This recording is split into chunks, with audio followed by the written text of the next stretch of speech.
The Supreme Court on Tuesday voted 5-4 in favor to allow the Trump administration's transgender military ban to go into effect. Meanwhile, the lower courts continue to deliberate the legality of the ban. Jennifer Levi, a law professor at Western New England University, is involved in the legal challenge of the Trump administration over the issue, and I asked Levi for reaction to the decision. What we know is that the court is not going to hear the case this term. And we think that's a very good thing because this is a case that really requires a fuller development of both the legal and factual issues, because we feel very confident that a ban against transgender people who meet military criterion can stand. So that's the first thing that the court did, was it sent the cases back down for fuller consideration. Unfortunately, the court also green-lighted the ban to be put into effect if the government decides to do so while the challenges to it are going forward. And so I think there's a lot of confusion for people in the general population, and I imagine also for current military members from the transgender community who are currently serving this country. Let's start there. Have you heard from any of those folks about how they're going forward right now? Yeah. There is understandable confusion because of how many different things are going forward at the same time. But we've definitely heard from transgender people who are in active service who are very concerned about the fact that this ban puts a target on their backs. And so even though the government has said that those who have relied on the open service policy are going to be allowed to continue to remain in service, it puts them in harm's way because they're serving under a policy that sends a message to others that they are unfit to serve. And it's not true. I mean, they've been doing a tremendous job putting their lives on the line every day. They had to meet all the same criteria, as I understand it, as everyone else who they're serving alongside with, right? Absolutely. No different rules here. No different rules at all. I mean, they have served, many of them for decades, gone on active tours of duty. And I think this country really owes them our gratitude and not the slap in the face that this administration has given them. And when you say open service policy, you're referring to the decision that was made under the Obama administration in 2016 that said if you are currently transgender and serving in the military, you may now do so openly. That's right. And then it kind of also set up the framework saying that coming in 2017, if you are a transgender person who wants to actively enroll in the military, but you haven't done so, you will now be able to do that. That's right. And before President Trump reversed that policy, which is what I'm referring to as the open service policy, their transgender people were allowed to enlist. And currently that is still true, but that's what this administration is trying to turn back the clock on. And so I just want to also give people the framework that one of the organizations that you're connected to, the GLBTQ legal advocates and defenders, was among the groups that sued when President Trump tweeted this new policy out.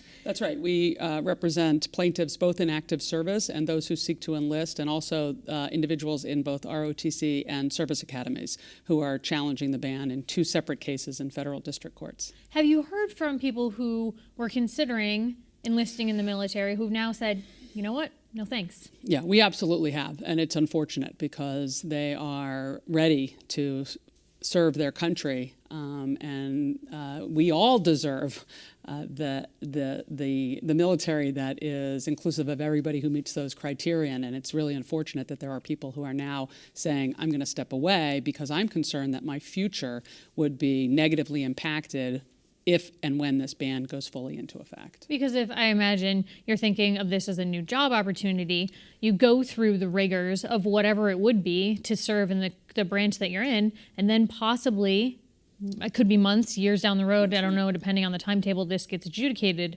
under, you could then conceivably possibly be kicked out. Is that a possibility here? It is a possibility. It is a possibility.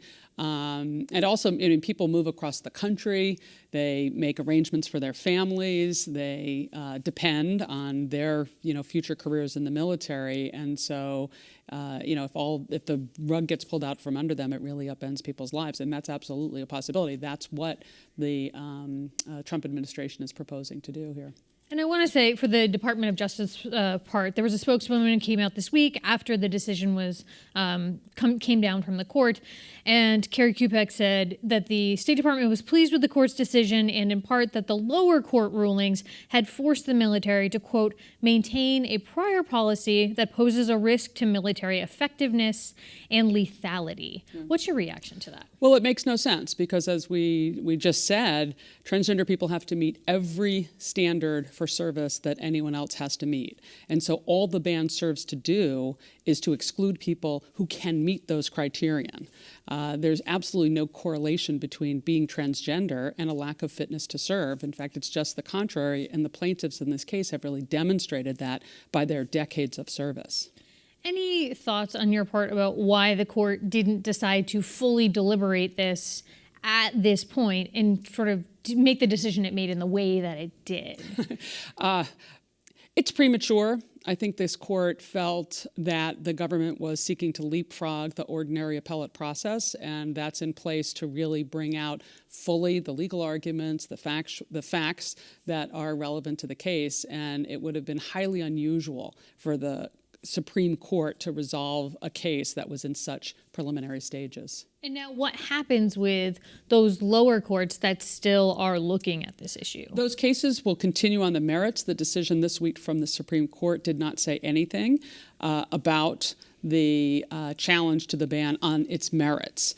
And so we are looking forward to really fully developing the facts that we think will demonstrate to the courts that there's absolutely no justification for excluding transgender people on the basis of their inability to serve, particularly where they have to meet all of the criterion that everyone else does. How about a timetable for the fact that these are happening at that lower court level? Yeah, it's very difficult to predict. There are further proceedings that will be in place to both draw out the facts that the government says it's relying on. There'll be a chance for the plaintiffs to put forward their experts and their demonstration of the facts. And it's very difficult to predict the timing of that. But I think you'll see some pretty significant developments over the next 4 to 6 months. And so over the next 4 to 6 months, as you say, while that plays out, if it were to move forward and go back to the SJC, given that it was a 5-4 ruling with 5 of the more conservative members ruling in favor of letting the ban go forward and 4 saying no, does that sort of tip the hand in the favor of the fact that eventually this ban might go forward? I don't read that into the narrow decision that was issued this week at all. There was nothing in that decision that suggested that the court thinks the government's justifications for banning transgender people will stand. But what we do know is that the court is not going to hear the case this term. And so that means, it's unlikely that there would be consideration by the United States Supreme Court in, certainly in the near future. Great. More time for you to get your case in order, I imagine, also. Absolutely. But I do want to highlight the fact that it does mean that the government could decide right now to exclude transgender people from enlisting, and that is a bad thing. It's a bad thing for the country. And Even it's bad. while the lower court cases are going on. That's right. That's what the United States Supreme Court decision this week said, is that in the interim, while the case is being considered, that the ban may be put into effect by the government. And, what's really bad here is that military policy is being shifted dramatically back and forth over a short period of time. And that's not good for any of us. It's not good for the country, and it's bad ultimately for national security.